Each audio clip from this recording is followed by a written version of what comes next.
خواهر السلام علیکم و رحمت الله و برکاته. و علیکم السلام و رحمت الله و برکاته. как дела؟ الحمدلله. хорошо.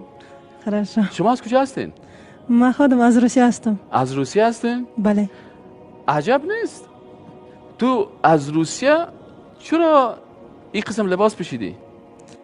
این به خاطر که فرض می سر ما.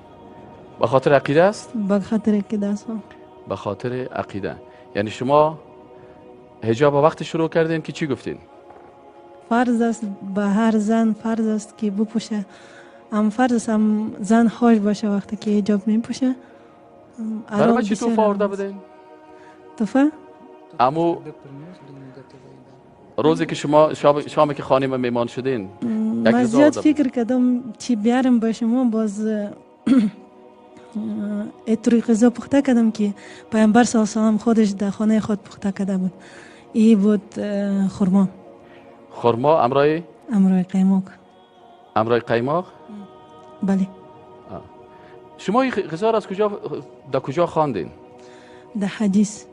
در حدیث خواندین؟ که پیامبر صلی الله علیه و سلم وقتی که ازدواج کرد در یک ازدواج خرما امرای مسکه گدوت کرد باز به مردم داده. باز من می حدیث خواندم باز مسکه نبود در خانه دیگه قیماق انداختم گدوت کردم باز به شما آوردم. بسیار خوب است.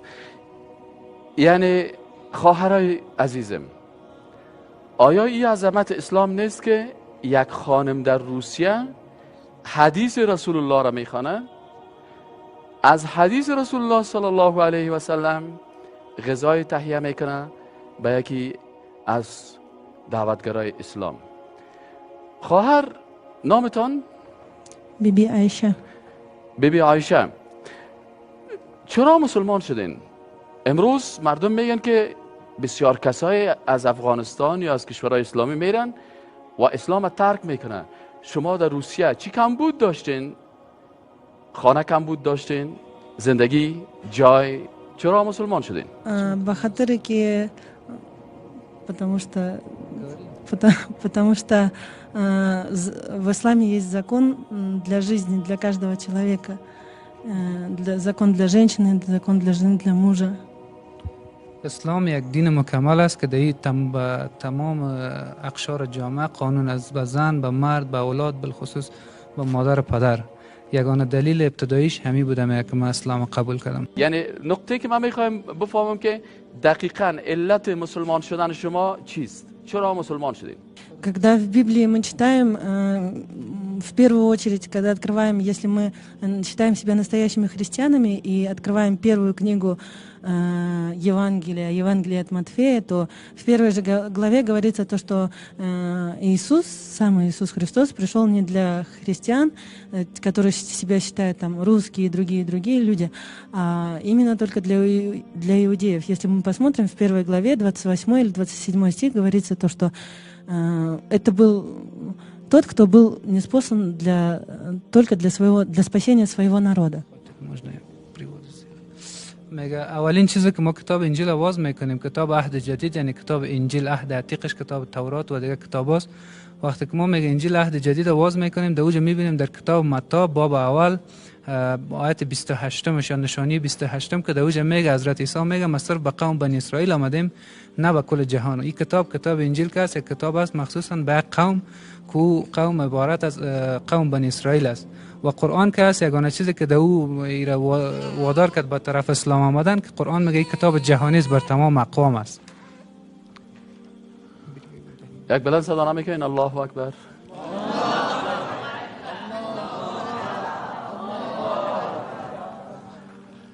دوستا، امیس عظمت اسلام.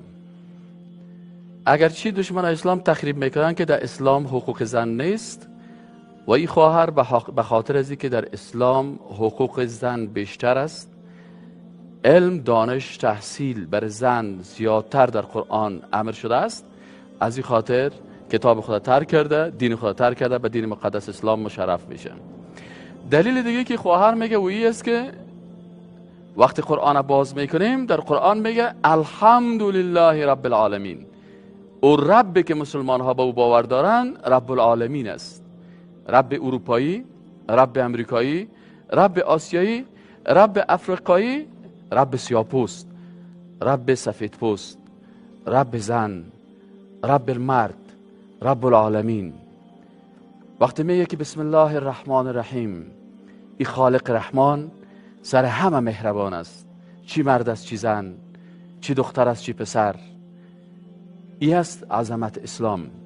از این خاطر کسای برتریت اسلام چه قسم ثابت میشه؟ که کسایی که به دین اسلام مشرف میشن انسانهای محقق است.